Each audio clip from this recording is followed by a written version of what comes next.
नियम को अध्ययन करना पड़ता है, उसके बिना हम मिनरल से मेटल नहीं बना सकते, है ना। फिर मेटल से हमको कोई कलपुर्जा बनाना है तो भी एक नियम है, कितने टेम्परेचर में वो मेल्ट होगा, है ना, तो कितने में वो सब होगा, ठीक है। तो ये जो सहअस्तित्व है, सहअस्तित्व पूर्वक ही मानव का जीना है। व्यक्ति परिवार के सहअस्तित्व में है, परिवार समाज के सहअस्तित्व में है, समाज राष्ट्र के सहअस्तित्व में, राष्ट्र अंतर्राष्ट्र के सहअस्तित्व में। तो यदि हम सहअस्तित्व पूर्वक नहीं जिएंगे तो जिएंगे कैसे? तो क्या व्यक्ति व्यक्ति के रूप में जी सकते हैं? तो यदि व्यक्ति व्यक्ति के रूप में जी सकते हैं तो क्या संस्कृति निकलेगी, सभ्यता होगी, व्यवस्था होगी? क्योंकि व्यवस्था तो तभी होगी जब सब लोगों की स्वीकृति होगी। यदि मान लीजिए भारत में कोई भी अभी वर्तमान में जो भी व्यवस्था है, संविधान व्यवस्था है या शासन का व्यवस्था है, यदि हमारी सबकी स्वीकृति नहीं हो, हम व्यक्ति व्यक्ति के रूप में जिए, तो क्या ये देश बचेगा, संविधान बचेगा? तो प्रश्न है कि संविधान को बचाने की जरूरत है, देश को बचाने की जरूरत है या नहीं है, ये भी है। समाज हमको चाहिए कि नहीं चाहिए? तो यदि समाज नहीं होगा तो जो परिवार की आवश्यकताएं जो समाज से पूरी होती वो कौन पूरा करेगा? व्यक्ति करेगा क्या? जैसे बिजली है, पानी है, हमको समाज कर रहा है। जो बाकी जो हम अपने घर में मान लीजिए उत्पादन भी करते हैं, व्यक्ति के रूप में यदि हम जीते हैं तो हम अपना उत्पादन करते हैं, तो हम ज़्यादा 2-3-5 चीज़ें उत्पादन कर सकते हैं, है ना। लेकिन हमको चाहिए तो कपड़ा भी चाहिए, हमको बहुत सारी चीज़ें चाहिए जो समाज ही करता है। तो समाज के सहअस्तित्व में परिवार परिभाषित होता है ना। परिवार के सहअस्तित्व में व्यक्ति परिभाषित होता है। व्यक्ति अपने में कुछ होता ही नहीं, अकेले व्यक्ति में कोई कार्यक्रम नहीं है, अकेले व्यक्ति में कोई सार्थकता नहीं है, अकेले व्यक्ति में जीने का कोई कार्यक्रम ही नहीं है, क्योंकि जीना तो सहअस्तित्व में होता है, संबंध में होता है। तो अकेला आदमी यदि संबंध में नहीं है तो क्या करेगा? तो मेरे एक मित्र थे, मैं उनके घर गया तो उन्होंने कहा नहीं मुझे तो अकेले रहना अच्छा लगता है। मैं क्या करते हो आप अकेले रहते हो? तो उन्होंने कहा मैं किताबें पढ़ता हूँ, मैं अपने कमरे में जाता हूँ। तो मैंने कहा कि आप जो अपने कमरे में बैठ के किताब पढ़ सकते हैं, किताब पढ़ पा रहे हैं, इसमें क्या आपके परिवार का और जो आपके सर्वेंट हैं इनका कोई योगदान है कि नहीं? तो उन्होंने कहा वो तो है। तो मैंने कहा कि आप इसीलिए पढ़ पा रहे हैं क्योंकि परिवार का सहअस्तित्व है आपके साथ, आपके नौकर नहीं हो, आपका परिवार नहीं हो, है ना। फिर आप किताब पढ़ के बताइए, क्योंकि फिर तो आपको खाना बनाना है, घर साफ करना है ना, किताबें लिखना पड़ता है। बहुत सारा किताब आएगी कहाँ से? किताब आएगी कहाँ से?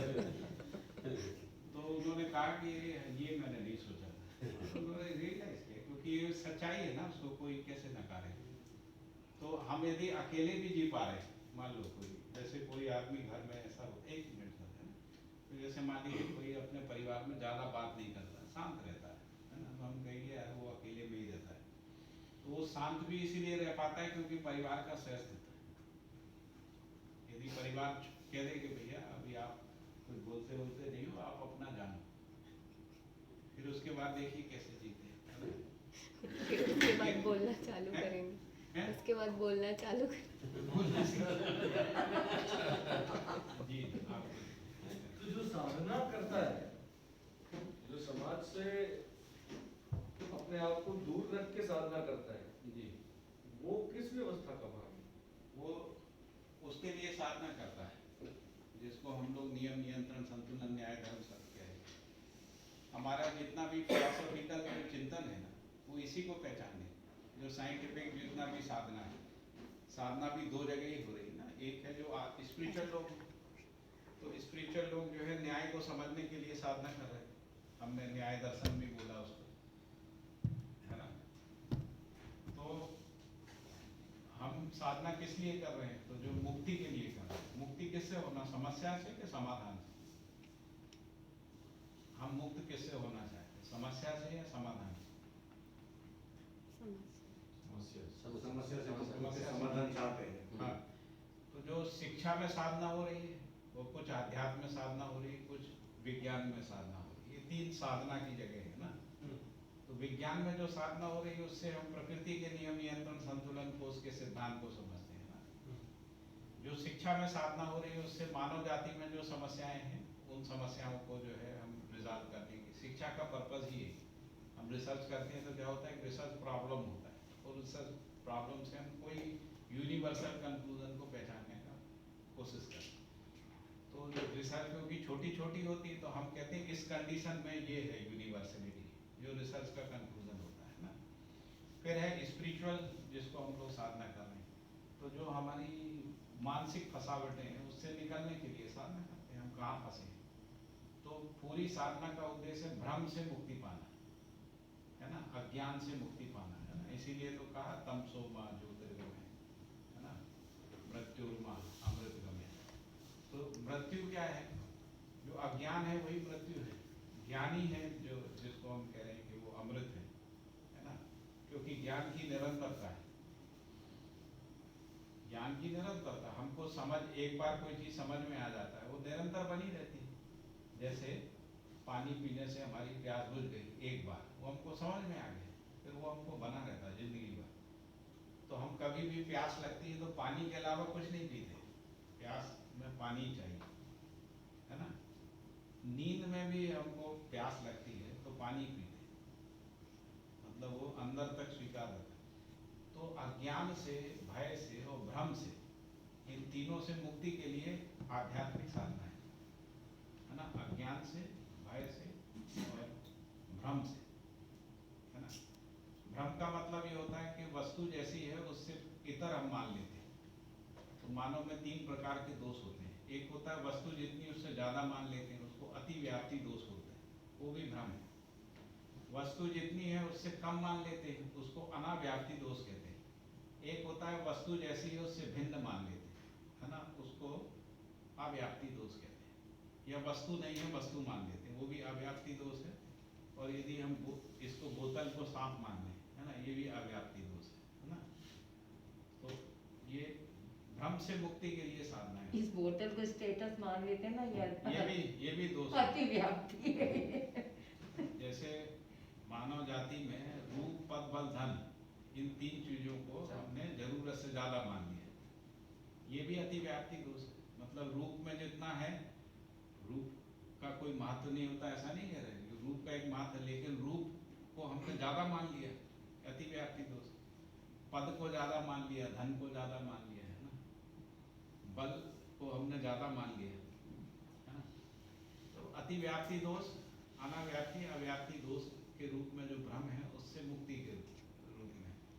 फिर ज्ञान के लिए साधना होती है ना। जैसे मेरा अपना अस्तित्व केवल शरीर की मृत्यु तक है या उसके बाद भी है, इसको पहचानने के लिए साधनाएं करते हैं लोग है ना। उसमें कुछ लोगों ने साधना करके निष्कर्ष निकाला है कि death is not the end of life, कुछ है जो बच जाता है। अभी साइंटिफिक कम्युनिटी भी सोच रही है कि कुछ तो है ना, इसलिए मृत्यु के बाद जो उस पर बहुत सारा रिसर्च हो रहा है ना। एक समय ऐसा आया कि जो धार्मिक कर्मकांड का इतना प्रभाव हो गया तो लोगों ने धर्म की बहुत सारी जो मान्यताएं थी उसका विज्ञान ने खंडन किया। तो उन्होंने कहा कि ये आत्मा नहीं होता है कुछ भी, ऐसा मान लिया। लेकिन धीरे धीरे जो भी चीज़ें बढ़ी तो उनको लगने लगा कुछ तो है, इसलिए कॉन्शसनेस स्टडी जो है बहुत सारी हो रही, वो समझने की कोशिश कर रहे हैं। अभी वो किसी निष्कर्ष पर नहीं पहुंची है, लेकिन मानव अपने अस्तित्व को समझने के लिए भी साधना करता है, अध्ययन करता है, रिसर्च करता है ना। और ये जो पूरा संसार है इसको समझने के लिए भी रिसर्च करता है। क्यों समझने की रिसर्च करता है? क्योंकि हम इसके साथ जी सकें। जैसे हमने जंगली जानवरों को भी अध्ययन किया, क्यों किया? क्योंकि जंगली जानवर से भय लगता था, भय से मुक्ति चाहते थे, तो इसलिए हमने जानवरों का अध्ययन किया। उसके बाद हमने एक ऐसा सिस्टम बनाया कि अब हमको भय नहीं है ना। जैसे हम इस घर में बैठे हैं और इस घर से हम बाहर भी जाएंगे तो हमको अभी जंगली जानवरों का खतरा नहीं है, कम से कम अहमदाबाद में तो नहीं है ना। तो मानव ने भय से मुक्ति के लिए भी बहुत सारी साधनाएं की। फिर जो भी निष्कर्ष निकाले उनके आधार पर व्यवस्थाएं बनाई। जैसे मान लीजिए कि किसी ने ट्रैफिक के नियम को सोचा हो, रिसर्च किया हो, फिर उसने ट्रैफिक के नियम बनाए, उस नियम को हम लोगों ने वैधानिक रूप दिया है, विधान बना दिया है ना। उसके आधार पर ट्रैफिक रूल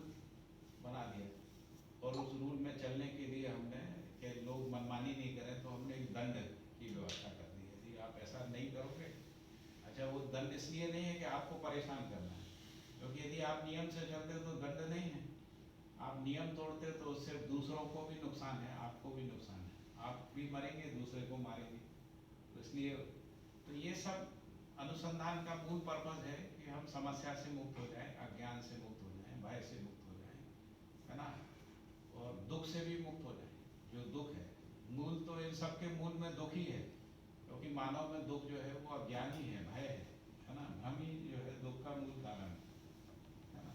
तो दुख से मुक्ति ही, तो दुख हमको कहाँ होता है, तो उसको अध्ययन करने में पता लगता है संबंध में नहीं जीना ही दुख है, संबंध की स्वीकृति ही सुख है। इसको हर आदमी अपने परिवार में, अपने सारे संबंधों में देख सकता है। संबंध में जीना ही, व्यवस्था में जीना ही सुख है, अव्यवस्था में जीना दुख है, अन्याय में जीना जो है दुख है, न्याय में जीना सुख है। इसको हर व्यक्ति पहचाने। विश्वास में जीना सुख है, अविश्वास में जीना दुख है, सम्मान में जीना सुख है, अपमान में जीना दुख है ना, इसको हर व्यक्ति पहचाने। तो जहाँ पर सुख है उसको बढ़ाने के लिए शिक्षा, उसको बढ़ाने के लिए मानसिकता में शिक्षा को प्रतिष्ठित करना, उसको व्यवस्था में प्रतिष्ठित, यही कार्यक्रम है। नहीं तो है छोटा सा कार्यक्रम है, बहुत ज़्यादा नहीं है। नहीं, सवाल तो है, लेकिन सवाल तो करने चाहिए ना। हाँ, हाँ, आप तो करिए। सवाल कर लो, इंटरैक्टिव तभी होगा। संबंध में नहीं जीना दुख है। तो जो वही जो साधना करते हैं, आध्यात्मिक साधना करते हैं खुद के अस्तित्व की खोज के लिए, तो समाज से दूर रहकर, किसी के साथ में संबंध में ना रहकर, सिर्फ अपने संबंध में रहकर साधना करते हैं, क्या वो दुखी हैं? दोनों चीजें हैं इसमें, देख लीजिए। पहले पॉजिटिव बात बता देता हूँ। साधना वो इसलिए कर पा रहे हैं क्योंकि समाज का सहयोग है, क्योंकि उनको आहार वाहार जो है समाज दे देता है ना। वो तो प्रकृति दे रही है। भाई आप देख लीजिए, सारे जितने भी लोग साधना करते हैं उनका भरण पोषण कौन करता है? नहीं, अगर कोई हम हिमालय तो- में साधना कर रहा है मैं तो तो- प्रकृति दे रही है उनको। अरे भाई, वहाँ पर भी कोई आदमी देता है, वहाँ भी उनका भरण पोषण कोई आदमी करता है ना, या पेड़ से तोड़ के खा लेते हैं, तो हाँ। प्रकृति कर रही है ना। जी। प्रकृति तो अपना संबंध निर्वाह कर रही है उसके साथ। 99% आदमी देता है, ठीक है। वो मनु के हिसाब से देख लें तो ब्राह्मण उत्पादन नहीं करता था, ब्राह्मण उत्पादन नहीं। हाँ, बात सही। तो ब्राह्मणों का पेट कौन भरता था? समाज जंगल से तोड़ के तो नहीं हाँ, खाता, समाज का। तो समाज उनके साथ संबंध को पहचाने, और वो भी पहचाने हुए क्या पहचाने कि भिक्षा हमारा अधिकार है ना, इसीलिए उस अधिकार से वो जाते। उसमें नियम बना दिए, जैसे बुद्ध ने नियम बनाया कि भिक्षाम देही 3 बार से ज़्यादा नहीं बोलना है, क्योंकि उस आदमी के पास यदि है तो वो नहीं सुन पाया तो 3 बार बोल दी, होगा तो वो दे गए, क्योंकि वो दे के ही सुखी होता है। आप यदि किसी अच्छे काम में वो दे पाते हैं तो सुख होते हैं, है ना। तो इन लोगों का भी जो पोषण हुआ है ना, वो समाज नहीं किया है, और उत्पादित वर्ग नहीं किया है। अब क्योंकि ब्राह्मण उत्पादन नहीं करता था, इसलिए भिक्षा पे रहना पड़ा। उत्पादन करने वाला भिक्षा पे नहीं रहा, है ना। ब्राह्मणों का जो व्यवस्था थी, अगर ब्राह्मण उत्पादन भी करता तो भिक्षा नहीं होता। तो समाज जो नहीं कर पाते, जैसे माता पिता जो है संतान को पैदा करते हैं, संतान उस समय उत्पादन नहीं करता है तो माता पिता भरण पोषण करते हैं। उस स्थिति में समाज माता पिता की भूमिका में है, ऐसे अनुसंधान करने वाले लोगों के लिए। यदि वो अनुसंधान कर रहे हैं, यदि पता लग गया कि नहीं कर रहे हैं, फिर लोग नहीं देते, फिर आप सही में भिखारी हो जाते हैं, है ना। हम देख रहे हैं बहुत सारे लोग, फिर वो छल भी करते, प्रपंच भी करते, कैसे पैसा खींचा जाए। ये सारा गुणा भाग धार्मिक संस्थाओं में बैठ के होता रहता है ना। आप देखिए कि कोई भी धार्मिक कार्यक्रम होता है, कितनी दान पेटियां लगती हैं, कितनी लगती है, छोटा मोटा। यदि कोई बड़ा हम लोग हवन का कार्यक्रम कर रहे हैं, सरचंडी महायज्ञ कर रहे हैं, तो 100-200 दान पेटियां लगती हैं। कहीं भी आपकी नजर दान पेटी पे पड़े बिना आप निकल नहीं जाए यहाँ से, उन सभी जगह पे दान पेटियां लगा दी। लिखा भी रहता है, जब साधु संतों के पास जाओ या तो कुछ खाली आप ले जाओ तो हाँ, तो एक तो संबंध का तो उसके बिना नहीं होता। जैसे मान साधना लीजिए करते हैं, प्रोफेसर है तो या जो साधना करते हैं वो खुद के लिए करते हैं या समाज के लिए करते हैं? हाँ, ये- समाज तो उसका ये दे दिया। प्रश्न है। मैं वहीं पे आ रहा हूँ। हाँ, तो आपका क्या निष्कर्ष है?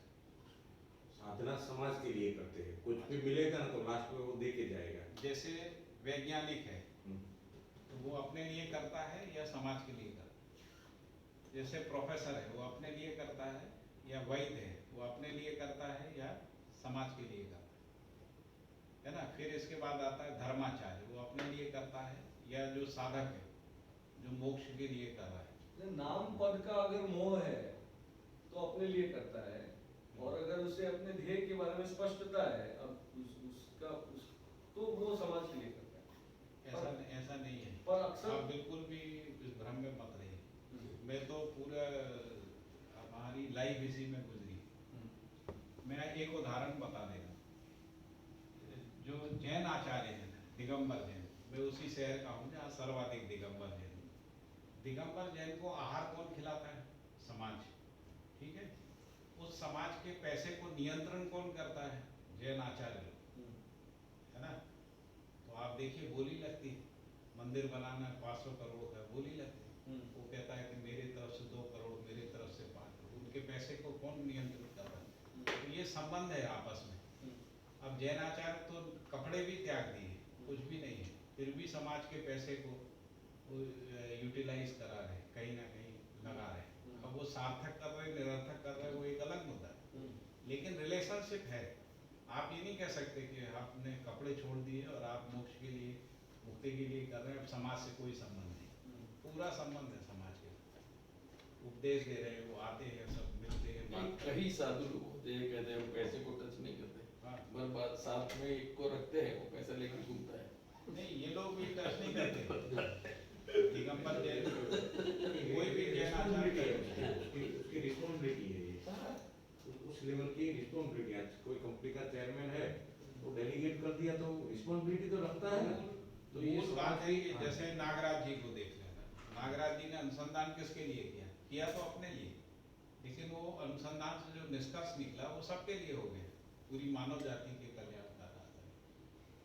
तो जो भी आध्यात्मिक साधनाएं हैं, यदि उससे नियम, नियंत्रण, संतुलन, न्याय, धर्म, सत्य निकलता है, सह अस्तित्व निकलता है, तो अपन कहेंगे कि वो साधना समाज के लिए। क्योंकि नियम, न्याय, धर्म, सत्य जो है, या जिसको अपन नियम, नियंत्रण, संतुलन, न्याय, धर्म, सत्य, सह अस्तित्व कह रहे हैं, ये यूनिवर्सल है ना। ये इसके बिना जीना नहीं होता है।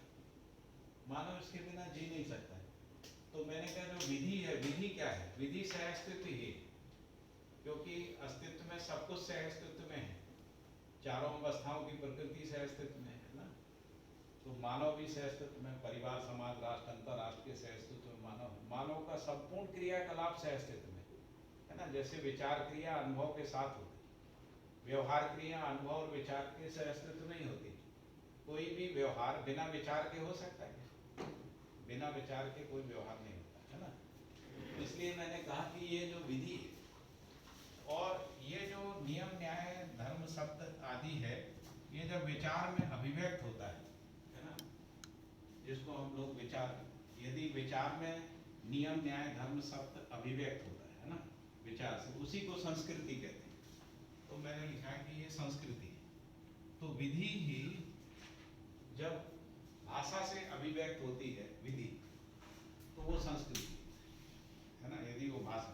और यदि भाषा में नियम, न्याय, धर्म, सत्य या नियम, नियंत्रण, संतुलन, सह अस्तित्व अभिव्यक्त नहीं हो रहा है, तो वो संस्कृति नहीं, अपसंस्कृति है ना।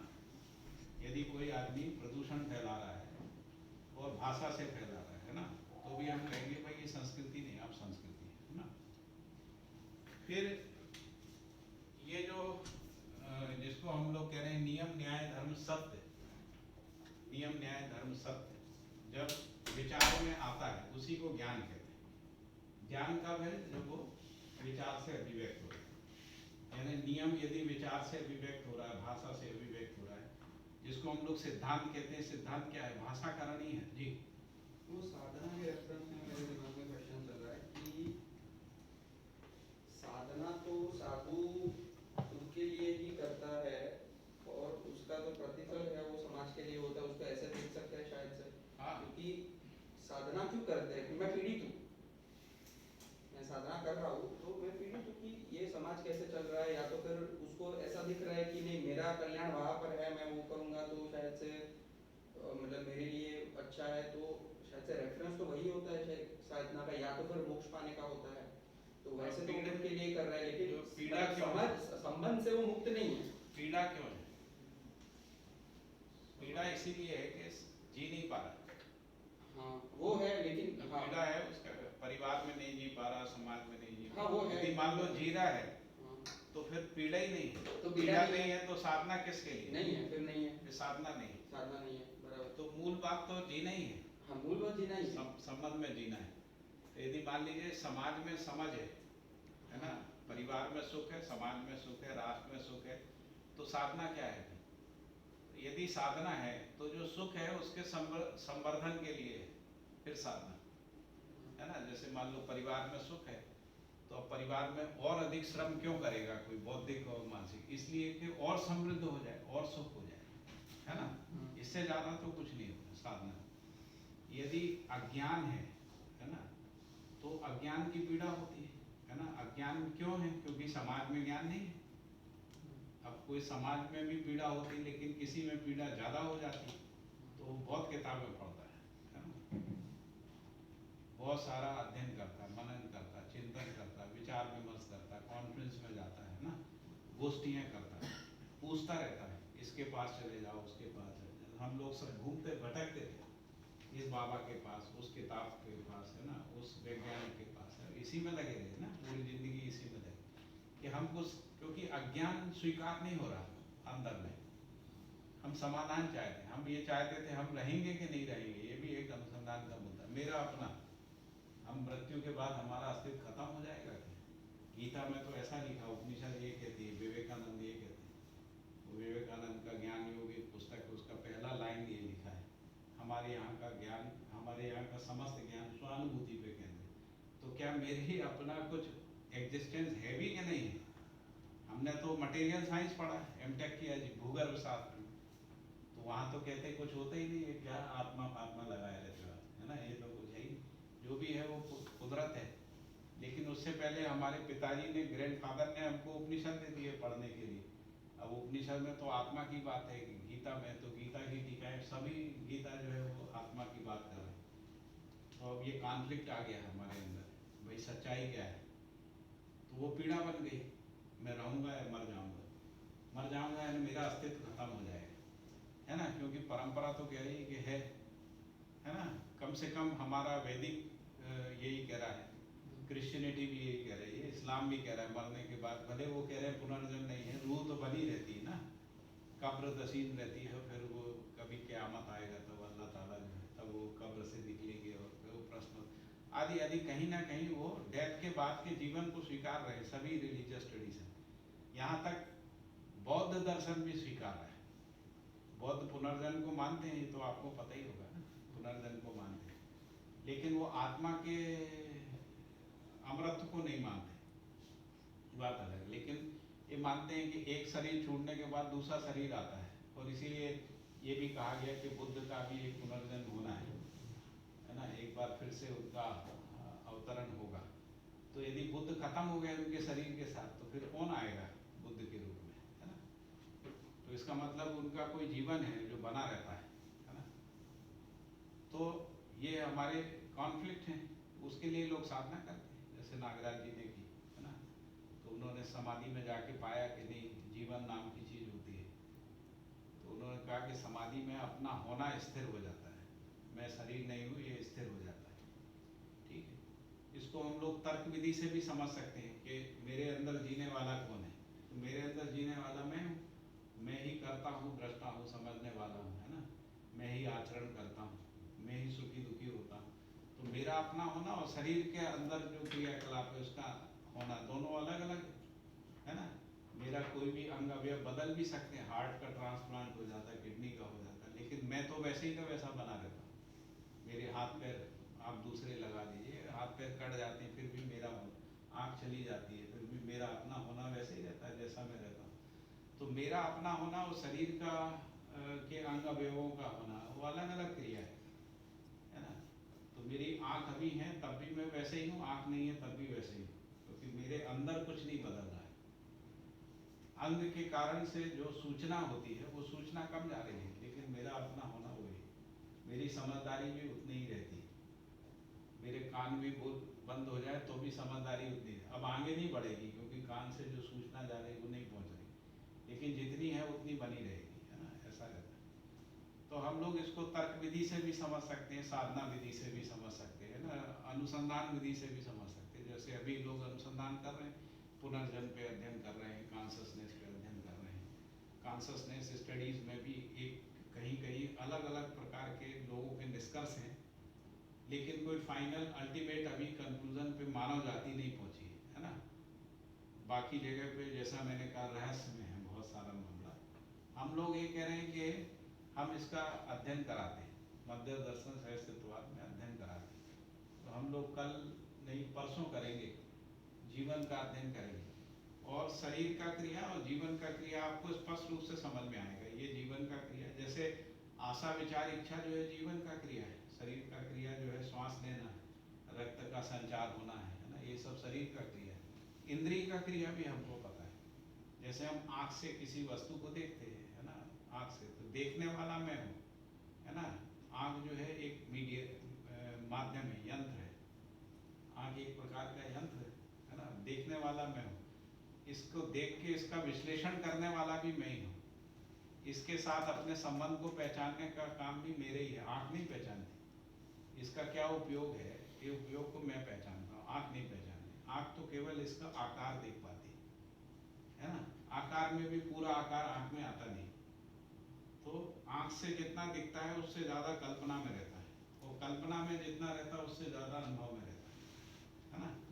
तो आँख आकार का भी 180 डिग्री देख पाती है, और इसके अंदर का जो वॉल्यूम में डेंसिटी वो तो देख ही नहीं पाती है ना। आकार भी पूरा नहीं दिखता है, वॉल्यूम भी पूरा नहीं दिखता है, डेंसिटी तो दिखती ही नहीं है ना। उसको गणित से देखते हैं, तो गणित से देखने का काम आँख नहीं करती है, मैं करता हूँ गणित से देखते। फिर इसके बाद उसके ये कैसे बनता है, इसकी उपयोगिता क्या है, इसको हम लोग कारण विधि से पहचानते हैं, गणित भी नहीं पहचानते। मान लो हम गणित से इसका आकार आयतन घनता पूरा भी निकाल लें तो भी इसका उपयोग नहीं समझ में आता, उपयोग हमको कारण से आता है। जैसे इसमें पानी है, हमने पिया, प्यास बुझ गई, इससे हमको पता लगता है कि पानी की उपयोगिता क्या है ना। तो उससे हम उपयोगिता को पहचानता मैं ही हूँ, और उस उपयोगिता के रूप में जो पहचान के रूप में ज्ञान होता है वो भी मेरे अंदर ही निरंतर रहता है, शरीर के किसी भाग में नहीं रहता है ना। तो ब्रेन का इसमें एक रोल है। ब्रेन जो है जीवन तक सूचना को पहुंचाने का काम करता है, जीवन के संकेत को भाषा तक पहुंचाने का काम करता है ना, जिसको बैकरी बोलते हैं। तो ब्रेन जीवन के संकेत जो है वो ब्रेन में आते हैं, ब्रेन में मेधस में उसके ऊपर प्रभाव पड़ता है, मेधस से फिर जो है ज्ञानवाही तंत्र से होता हुआ वो गल ग्रंथि में पहुंचता है, गल ग्रंथि में वाइब्रेशन होता है, वहाँ जो वायु होती है उससे भाषा निकलती है ना। तो इस तरीके से संकेतों का आदान प्रदान होता है। अभी तो हम लोग साइंस में काफ़ी आगे बढ़ गए, तो इस सारे कनेक्शंस को समझ सकते हैं है ना। तो ये सारा अनुसंधान किया है हम लोग, परसों इस पर चर्चा करेंगे जीवन में। तो ये कुछ भी चीज़ है, कितना भी हम समझे, कुछ भी करें, लास्ट में तो अंत में तो रहस्य ही रहेगा ना, अनंत है। आप बताइएगा जब आपके अंदर कोई रहस्य का प्रश्न रहे, एक बार आप इससे गुजर जाइए। मेरा जो मैं ओशो को पढ़ता था ना, तो पूरा तर्क से तर्क पैदा होगा के, तो तर्क करते करते एक समय आप थक जाओगे तब श्रद्धा होगी के तर्क लास्ट में तो है ना निरुतर्क हो जाओगे ना बराबर, वहां तक आपको तर्क से तर्क को लड़ाना है, और एक समय आप थक जाओगे तो फिर आप शांत हो जाओगे, प्रश्न ही गलत था। तो ये लास्ट में जो कंक्लूजन मैं नहीं ले रहा हूँ, पर जो महापुरुष हुए ना उसने ये बोला कि लास्ट में तो क्या है कि आप कितना भी करो और लास्ट में थॉटलेस हो जाना है ना, वो परम उपलब्धि है सर। वो थॉटलेस होके कोई जी नहीं सकता, कैसे जिए? आपको उत्पादन तो करना ही, शरीर का पोषण संरक्षण। थॉटलेस हो जाएंगे उत्पादन कैसे करेंगे?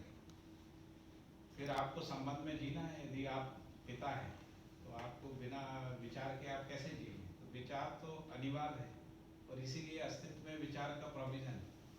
अस्तित्व में विचार शून्यता का प्रोविजन नहीं है। बंधन वो हमने स्वीकार लिया तो नहीं, बंधन क्यों कह रहे हैं? आप अपने संतान को पढ़ाते लिखाते इसका सुख है या दुख है?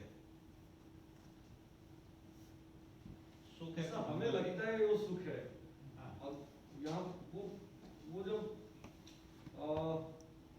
जो नियंत्रण और संतुलन वाली बात है, यानी सिविलाइजेशन की शुरुआत, मनुष्य में तर्क और बुद्धि की शुरुआत ही विनाश का कारण है, ऐसा मुझे लगता है, क्योंकि वो तो असंतुलन हो गया प्रकृति में। हाँ। इंसान को, मनुष्य को जो बुद्धि मिली, मनुष्य को जो तर्क शक्ति मिली, उससे उसने जो भी अपने तरीके से जो उसने विकास और सुख की उसकी विभावना को खड़ा किया है, उसी में असंतुलन छुपा हुआ है प्रकृति का।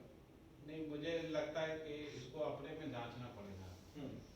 तर्क की एक सीमा है, जो प्रकाश भाई भी बोल रहे थे, लेकिन जैसे संबंध में जीना, आप जैसे अपने बच्चे के साथ जीते या पत्नी के साथ या मित्र के साथ, जहाँ जो भी किसी एक संबंध में तो सुख होगा ना, आप तभी तो हम लोग बैठे बात कर पा रहे हैं। यदि बिल्कुल ही संबंध में सुख नहीं हो तो बेचैन हो जाएंगे, है ना? तो यदि आपके अंदर कुछ भी शांति है तो कोई ना कोई रिलेशनशिप है इसके रूप में, वहाँ तर्क नहीं लगता। तर्क से थोड़ी किसी के साथ जिया जाता है। तर्क तो केवल समझने के लिए होता है।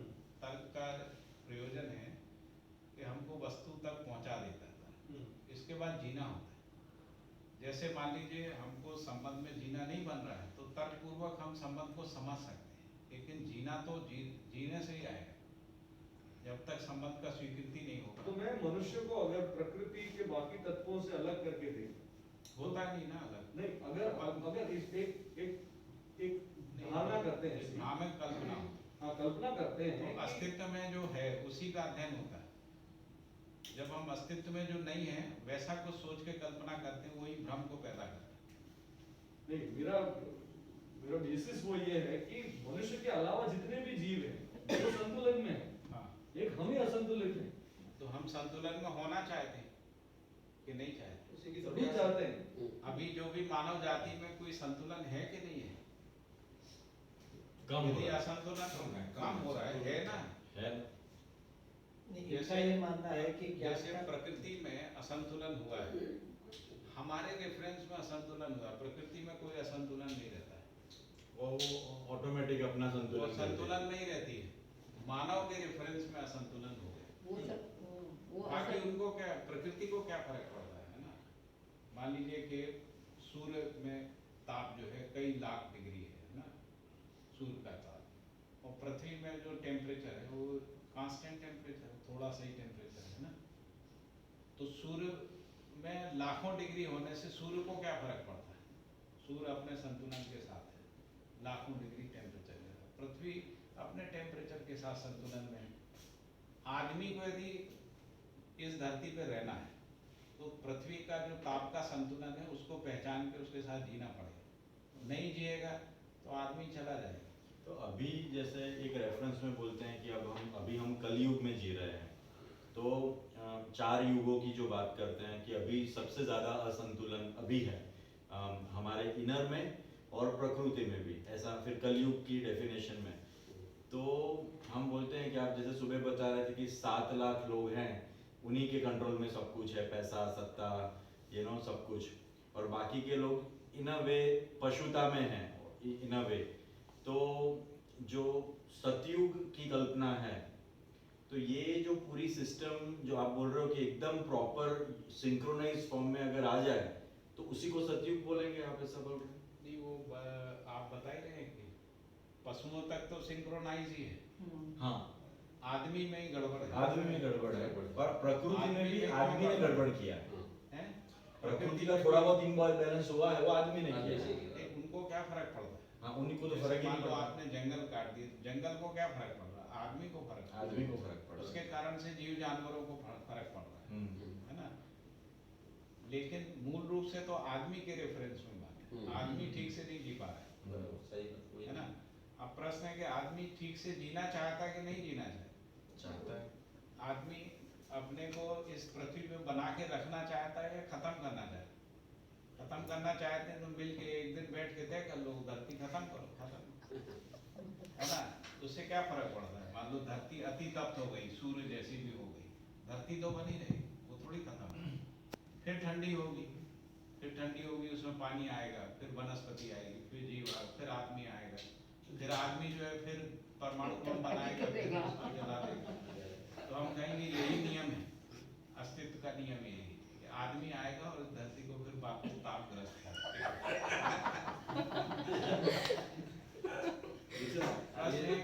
ये पिक्चर का एंड भी है ना, जिसने भी बनाया ना वो उसने इसी हिसाब से बनाया, फिर नया शुरू करेगा। ऐसा नहीं है। अस्तित्व में विकास क्रम विकास है, जागृति क्रम जागृति। जैसे बच्चा भी जो है, जैसे मानव जाति का इतिहास है, तो आदमी कुछ कुछ अपने ज्ञान को बढ़ा रहा है ना, कुछ कुछ बढ़ा ही रहा है कि नहीं बढ़ा रहा है। हर बच्चे में जन्म से ही जिज्ञासा रहती है, ये क्या है, ये क्यों है, ये कैसा है ना। नहीं रहती बच्चे में, पूछता ही रहता है। तो नैसर्गिक है वो, आप उसको खत्म नहीं कर सकते जिज्ञासा। अब प्रश्न जिज्ञासा क्यों है, जो आपने कहा कि प्रश्न से प्रश्न निकलता है। हम लोग इसके अभ्यास, हम नागराज जी की कृपा से हम लोग इस उसमें आ गए कि सब प्रश्न का उत्तर आता है, अपने आप आता है। आप कोई भी प्रश्न पूछेंगे उसका उत्तर हमारे अंदर फ्लैश हो जाता है। आपके पास सुनने का पेशेंस नहीं हो, वो अलग बात। ये भी कोई रहस्य नहीं है, वो पूरा समझा लेकिन हुआ है, इसलिए समाधान आता है। ये बिल्कुल सही है। आपके अंदर भी आता है। जैसे मान लीजिए आपकी गाड़ी की चाबी कहीं छूट जाए, तो आपकी कल्पना में क्या आता है? समाधान आता, समस्या आता, समाधान आता। किस रूप में आता है? आपने कहाँ कहाँ छोड़ी होगी वो कल्पना में आ जाता है। यहाँ रखी होगी, वहाँ रखी होगी, वहाँ होगी, है ना। फिर आप उन जगह पे देखते हैं और फिर चाबी मिल जाती है ना। तो आदमी के अंदर समाधान ही चित्रित होता है, हर आदमी के अंदर। ये नैसर्गिक है ना, नहीं होता। जैसे अभी मेरा मोबाइल मान लीजिए काम करना बंद कर दे, तो आप सबके अंदर में मोबाइल क्यों काम नहीं कर रहा पाठक जी का, इसका समाधान आएगा या समस्या आएगी, और कैसे बिगाड़ दे। लोगों में इतना भी उतावलापन होता है, अपन ठीक कर रहे हो कहे अरे हमको तो ना, हम कर रहे। क्योंकि अस्तित्व में समाधान ही की व्यवस्था है। विचार, जो विचार शक्ति है वो समाधान के लिए, समस्या के लिए विचार नहीं। ना समझी बस आदमी के अंदर समस्या है, समाधान नहीं है, इसीलिए हम समस्या में परेशान रहते हैं। पर समाधान तो है, वहां तक पहुंचना है बस। और अस्तित्व में समाधान की ही है। अगर समाधान नहीं होता तो जागृति क्रम कैसे होगा? हमें जो जागृति आ रही है वो जागृति के क्रम में है, और हम पूरी जागृति चाहते हैं। पूरी जागृति का मतलब सब प्रश्न मुक्त हो जाए। प्रश्न मुक्ति का मतलब विचार शून्य होना नहीं है, है ना। प्रश्न मुक्ति का मतलब है समाधान तक पहुंचना। तो हमारा विचार समाधान तक पहुंचता है। तो हम मानव बनने की बात कर रहे हैं या दिव्य मानव बनने की बात कर रहे हैं? भाई पहले तो मानव ही है, पहले मानव है, पहले पर आगे की जब हम लोग क्या है, पशु से आए हैं, तो पहले पशु मानव, पहले पशु मानव, इसके बाद राक्षस मानव, इसके बाद मानव है, फिर देव मानव, फिर दिव्य मानव। ऐसे 5 प्रकार के मानव। तो पशु मानव में जो है वो दीनता होती। पशु मानव यानी स्लेवरी, मेरा कोई काम कर दे, विकास कर दे, पाल दे, पोस दे, है ना, हम कुछ नहीं करें। स्लेवरी, आश्रय दास प्रवृत्ति। कह रहे हैं, दासत्व कह रहे हैं ना। दूसरा है राक्षस मानव, जिसमें क्रूरता प्रधान, दीनताहीनता होती है। उसका स्वभाव क्रूर होता है। अपने अस्तित्व को बचाए रखने के लिए वो पेड़ भी काट देगा, नदी को भी खराब कर देगा, पहाड़ को काट देगा, आदमी को काट देगा, है ना। आदमी का शोषण कर लेगा, अपराध, अपने को जिंदा रखने के। तो जी तो पाता नहीं। कोई क्रूर आदमी जी सकता है? कोई आदमी किसी की हत्या करेगा, वो जी पाएगा? नहीं जी पाता है। तो केवल अपने को बचाए रखने के लिए, अपने अस्तित्व के लिए वो दूसरों को, तो वो क्रूर राक्षस मानव। अभी पूरी मानव जाति में जी पाएगा ज्यादा वो जब भी उनको दोनों डिस्टिंग्विश नहीं है, तभी तो मतलब क्या है कि वो अर्थ नहीं हाँ करने हो, के। तो क्या है कि जी पाएगा, मतलब वैसे तो जीता तो है ही, लेकिन ये 2 चीजें होती जी हैं। पाना। हाँ। एक होता है जिंदा रहना और दूसरा होता है जीना। हाँ। जिंदा रहने का मतलब शरीर को जिंदा बना के रखना, जिसको अपन कहते हैं जिंदा रहे। जीने का मतलब होता है जब हम किसी रिलेशनशिप में जीते हैं, मित्रता में, है ना, कोई भी संबंध में जीना उसी को कहते हैं। जैसे लोग परिवार में कहते हैं भैया हम नहीं जी पा रहे, ये कहने ही नहीं मानते हैं, है ना, ये ऐसा करते हैं, ये इनमें बहुत अहंकार आ गया, हम जी नहीं पा रहे, है ना। तो जीना रिलेशनशिप में होता है, वो भी मूल्यों के साथ ही जीना होता है। मूल्य नहीं होते हैं तो हम जी नहीं पाते, मूल्य होते हैं तो जी पाते हैं। दूसरा है जिंदा रहना। अब चाहे मूल्य हो या मूल्य नहीं हो, शरीर तो जिंदा बना हुआ है ना। तो शरीर को पीड़ा नहीं होती, पीड़ा मुझे ही होती। शरीर को क्या है, जो लोग अपराध शोषण करते हैं उनके भी शरीर स्वस्थ रहते हैं, शरीर तो अपना बना रहता है। शरीर में रोग जल्दी हो सकते हैं, है ना, जो अपराध शोषण करते हैं उनमें, क्योंकि मानसिकता का प्रभाव शरीर के ऊपर पड़ता है, ये हो सकता है। लेकिन फिर भी दवाई औषधि खा पी के अपना शरीर को जिंदा रखा जा सकता है, लेकिन सुख तो नहीं रहता, जीना नहीं होता।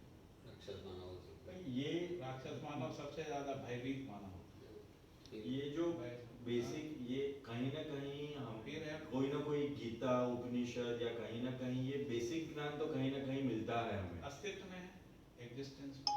हाँ, गीता में भी यदि कोई ज्ञान है हम्म। और यदि वो अस्तित्व में दिखता है तभी ज्ञान है, नहीं तो शब्द है केवल भाषा। नहीं, मेरा क्वेश्चन ये है कि ज्ञान तो कहीं ना कहीं दिखता है, पर जब जीने में देखते हैं हम लोग तो इम्बैलेंस बहुत आ जाता है। तो ऐसा क्या हो जाता है कि इतना समझने के बावजूद कोई आजू बाजू कोई दिव्य मानव दिखता ही नहीं है, जिसको देख के प्राणों में ऊर्जा उठे। हाँ हाँ, मतलब हमें पता चल गया कि ये हमारी मानसिकता है, ये हमारा आचरण है, ये हमारी व्यवस्था है, और उसका जो एक्सट्रीम है वो प्रभु सत्ता लेवल तक जाना है। जी बराबर है। अब ये कहीं ना कहीं पड़ा है, अभी वापस से उसका वो हम लोग ने देखा, पर जब हम नजर देखते हैं कि भाई कहाँ है दिव्य मानव और कहाँ है प्रभु सत्ता, तो मतलब एटलीस्ट हजारों साल का इतिहास देखते हैं तो दिखता नहीं है। तो ये इतना डिफिकल्ट है? नहीं, ऐसा कुछ नहीं, प्रभु सत्ता तो है ही ना, हम देख नहीं पा रहे हैं। नहीं, जैसे इम्बैलेंस है, उदाहरण के इम्बैलेंस है ये। एक उदाहरण के लिए, शरीर तो हमने नहीं बनाया ना, शरीर में मैकेनिज्म चलता है इधर, सब क्रिया चलती है, हम चलाते हैं। नहीं, उसमें हमारा तो कोई योगदान ही नहीं। प्रभु सत्ता है ना, सत्ता में चल रहा है सब क्रिया कर। जैसे पृथ्वी अपना क्रिया कर रही है ना, पृथ्वी क्रिया कर रही है तो मौसम बदल रहा है, ठंडी गर्मी हो रही है, प्रभु सत्ता है, हम नहीं पहचान पा रहे, इतनी सी समस्या है। हमारे अंदर जो प्रभु सत्ता है उसको हम नहीं पहचान रहे, बस इतनी दिक्कत है। प्रभु सत्ता तो अभी भी काम कर रही है। नहीं, मेरा क्वेश्चन जैसे इम्बैलेंस आप- की ओर है। आपकी बात करते हैं, आप विश्वास के बिना कब रहते हैं? विश्वास की सत्ता है ना आपके अंदर। आप भय में कब रहते हैं? आप यदि देखें कि 24 घंटे में आप कितने घंटे भय में रहे, तो अभय की सत्ता है। हम उस सत्ता को देख नहीं रहे, बस इतनी सी बात है, हम तो बाकी चीजों को देखने में लगे हुए हैं। तो हम अपने अंदर नहीं देख रहे, बाहर देख रहे हैं। हमारे अंदर जो सत्ता है, जिसको हम ईश्वरीय सत्ता या ब्रह्म की सत्ता कह रहे हैं, उधर ध्यान नहीं। इस पे कल बात करेंगे अपन। इसमें शायद से प्रश्न इनका ऐसा है कि अभी ऑलरेडी बहुत सारे दिव्य मानव क्यों नहीं? परंपरा में नहीं है ना। परंपरा में नहीं। मतलब मैं बोल रहा हूँ कि अगर इतना ज्यादा इम्बैलेंस है प्रकृति में और मानवतावाद में, तो ये तो महामानव या दिव्य मानव बनाने की फैक्ट्री लगनी चाहिए जीवन विद्या के सिस्टम से। लगी हुई है। तो पर नजर नहीं आ रहा है महामानव या दिव्य मानव। आपको थोड़ी देर में नजर आने लगेगा, फिर आप उस फैक्ट्री में इन्वेस्ट करिए।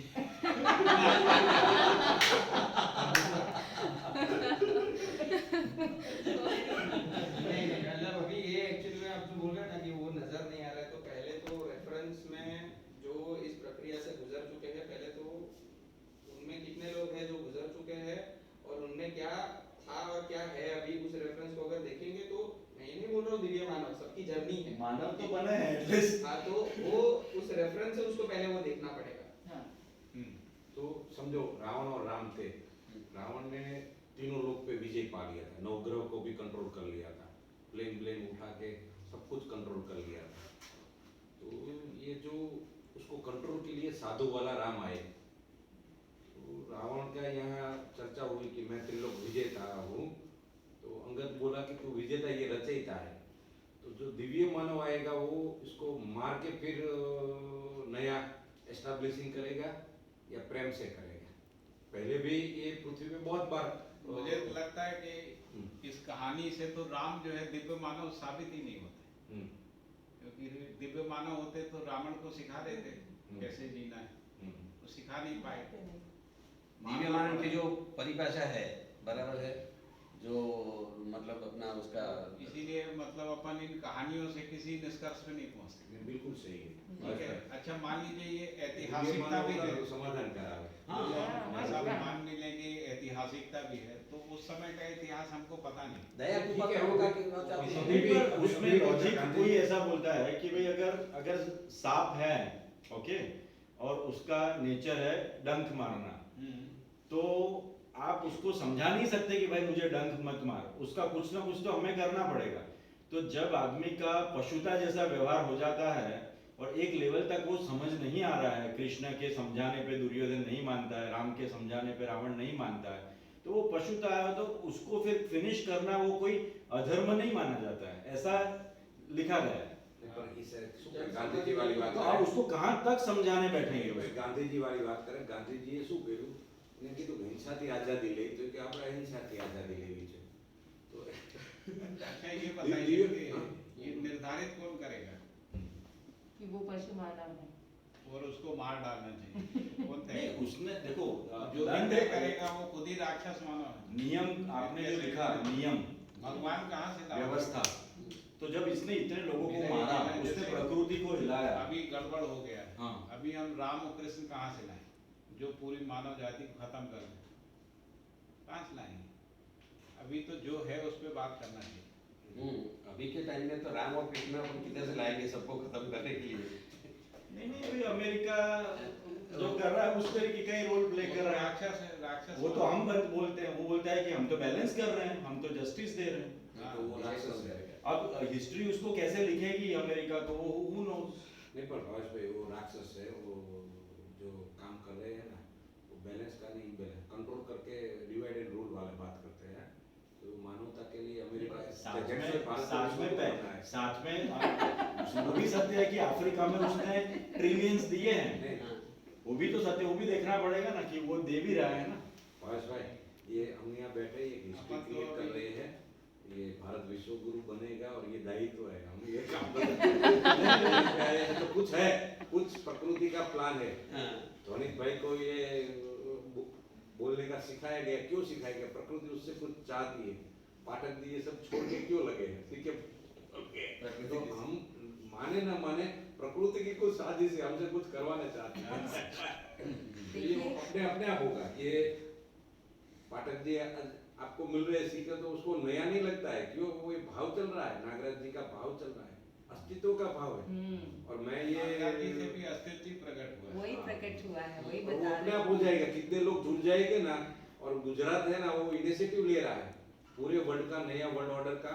ये गुजरात हम ये मीटिंग हो रहा है, वो नया वर्ल्ड ऑर्डर का इनिशिएटिव है, ये हो रहा है।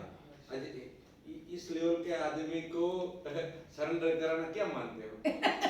और सबको ये यहाँ पे बैठे तर्क वाले आदमी इसको सरेंडर करा दिया, तो प्रकृति का सोच है कोई सीधा थोड़ा है। किसी के सरदार को किसी ने बोला कि आप गांधी के लपेट में आ गए, बोले सरदार को आप क्या समझते हो? वो कोई कम दिमागी है, किसी के पीछे सीधा चला जाएगा? लोग क्या करते थे, पागल लोग बोलते थे आप गांधी के प्रभाव में। अरे सरदार बोला मूर्ख, मुझे तो क्या समझता है, मैं हर चीज को 10 बार तर्क से मापता हूँ। उसके बाद मैंने माना कि गांधी की फिलोसॉफी आगे जा सकती है, दैट्स व्हाई आई सरेंडर। हम जैसे कम दिमागी आदमी तो सरदार को भी बोल देते कि भाई, वो बोलता मैं चेक करता हूँ। तो ये भाई पाठक जी है, वो तर्क के प्रोफेसर है ना, इस चीजों को सीधा नहीं मान लिया। और हम भी नागराज जी को नहीं मान रहे, कंटेंट को मान रहे, और ये कंटेंट सह अस्तित्व का कंटेंट, और इसी कंटेंट में जाएगा तो ये अपने आप एनरोलमेंट होगा, कंटेंट में दम है। तो हम तर्क करके थक जाएंगे, लास्ट में सह अस्तित्व ही आएगा। पर ये जो बोले ना पेशेंट होके इसको पूरा का पूरा समझना पड़ेगा, उसके बाद अपना तर्क कहना होगा। दूसरा ये तीसरा की उस रेफरेंस है कि जैसे ऐसे बता दिया कि राम है राक्षस माना है क्योंकि उन्होंने मार दिया, और हम लोग अमेरिका का रेफरेंस ले रहे हैं। तो पहले तो कहानी की बात की है, लेकिन जो अभी एग्जिस्टेंस में जो ऑलरेडी जो है हमारे सामने, उसको अगर देखेंगे तो जो भी चीज़ का हम लोग जो प्रश्न कर रहे हैं उसको हम लोगों को उस रेफरेंस से देखना होगा कि क्या सभी मानव को ये चीज़ एक्सेप्टेबल है। नहीं है। अमेरिका जो कर रहा है या तो फिर जो भी हम जब बोलते हैं कि ये सही है गलत है, तो रेफरेंस क्या रखना पड़ेगा कि क्या सभी मानव को ये चीज एक्सेप्टेबल हो सकता है। तो अगर वो नहीं है तो उसका मतलब यूनिवर्सल नहीं है, अगर यूनिवर्सल नहीं है तो नियम नहीं। नियम नहीं। ये तो वो चीज कृष्ण ने जब महाभारत किया या राम ने जब रावण को मारा तो सबको थोड़ी मरना था, वो तो राम ने मार दिया और देखो कृष्ण ने मार दिया, तब भी वो तो एक क्या रेफरेंस क्या बना हिस्ट्री में कि वो तो धर्म युद्ध था। नहीं, इसमें भाई जन जन रावण घर घर लंका, जन जन रावण घर घर लंका, इतने राम कहाँ से लाए? ये सब कथावाचकों का कमाल है। कथा भाई पहले जो महाभारत था उसका नाम जय था। पहले जो महाभारत था उसका नाम जय था, उसमें केवल 5000 श्लोक थे। अभी जो महाभारत है उसमें 2.5 लाख से ज्यादा श्लोक है। तो जो भी कथावाचक आया उसमें जोड़ता गया कहानी पे कहानी, उससे वो इतना सारा हो गया। यही रामायण के साथ है। वाल्मीकि ने एक रामायण लिखा, तुलसी ने उसको परिमार्जित करके रामचरितमानस लिखा। अभी रामायण भी कम से कम 20 प्रकार का रामायण है पूरे इसमें।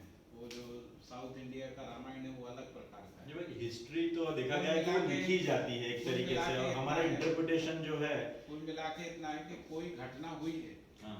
है ना, जिसको अपन कह रहे हैं, लेकिन वो जो ऐसा किताबों में लिखी है वैसे ही हुई है ऐसा नहीं है।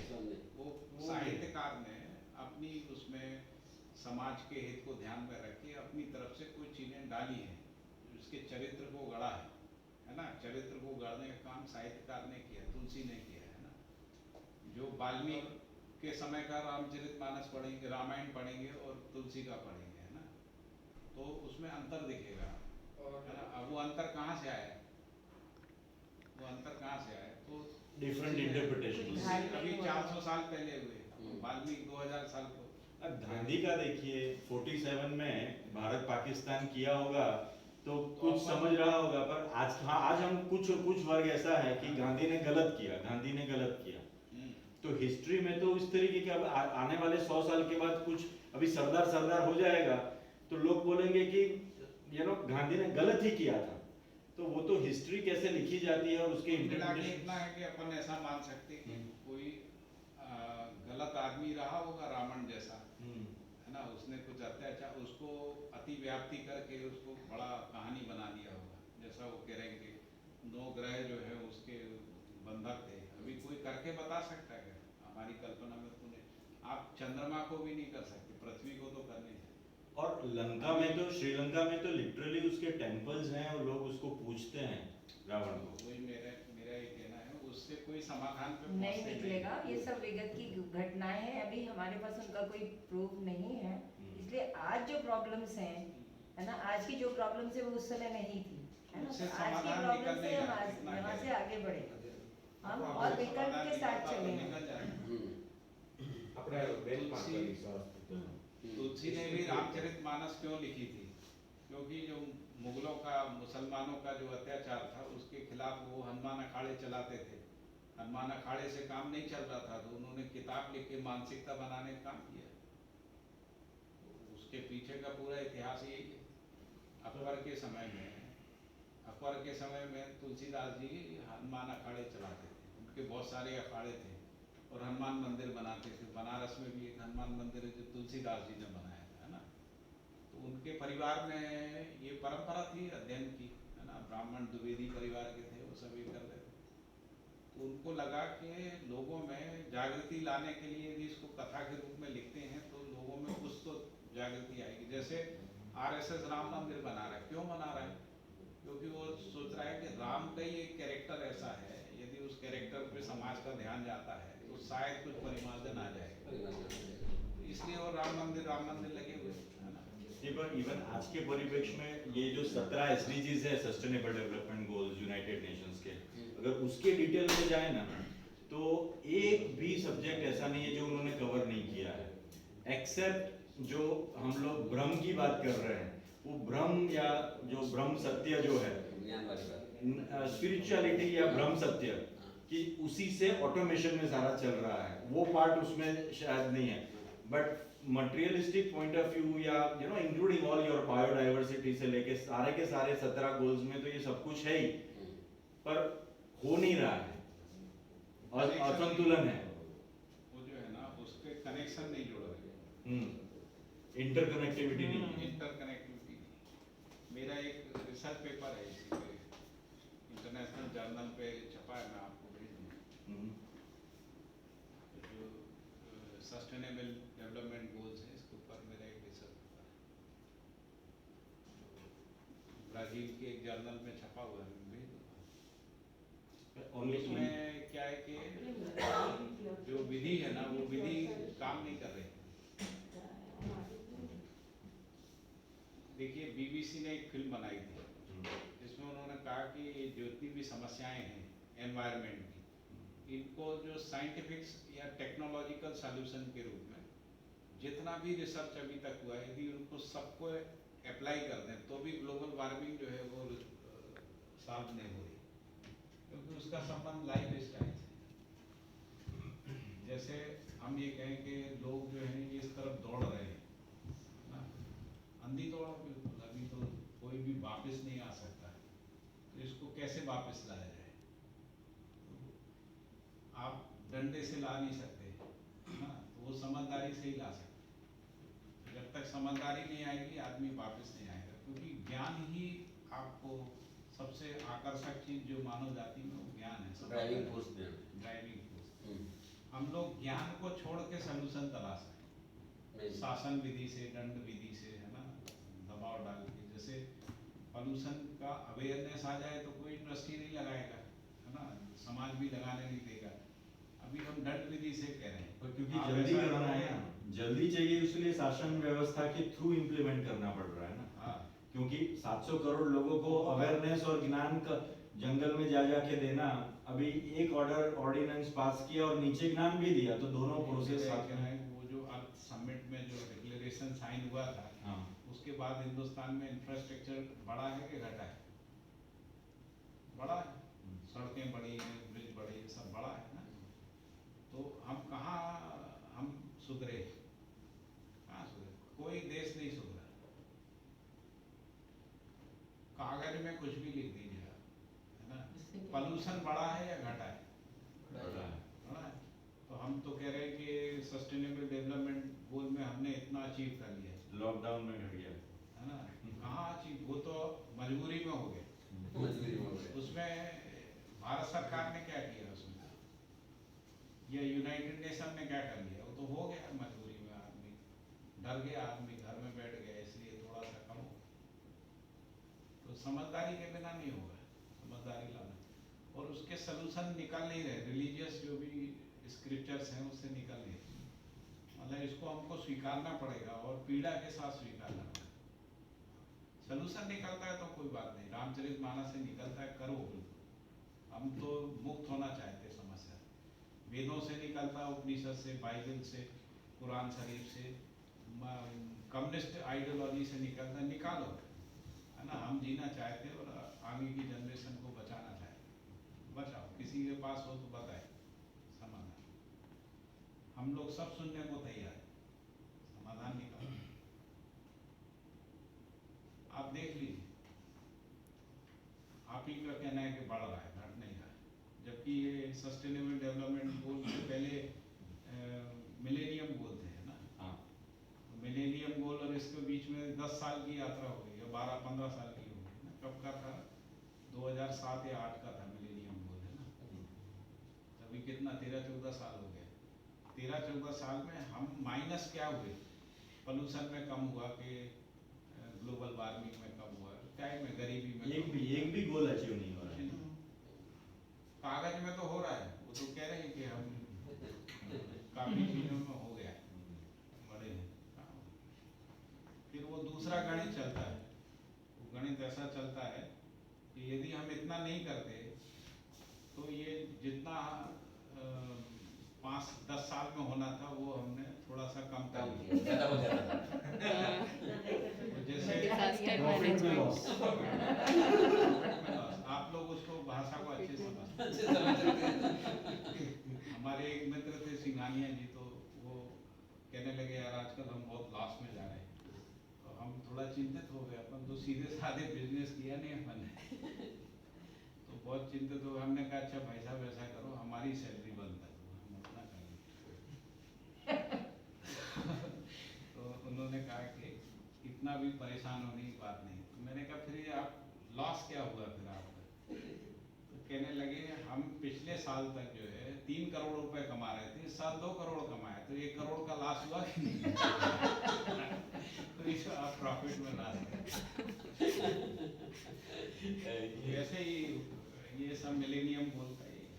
हम जब तक आदमी सीखेगा नहीं जीना, है ना, जैसे हम सब लोगों के घर में वस्तुएं भरी पड़ी हैं जिनका हम उपयोग नहीं करते, है ना, तो ये जो वस्तुओं को विकसित करने में हमने जो ऊर्जा लगाई है, हमने जो एनर्जी लगाई है, जो मिनरल लगाया है, जो भी हमने, यदि वो कम नहीं होगा तो कैसे होगा?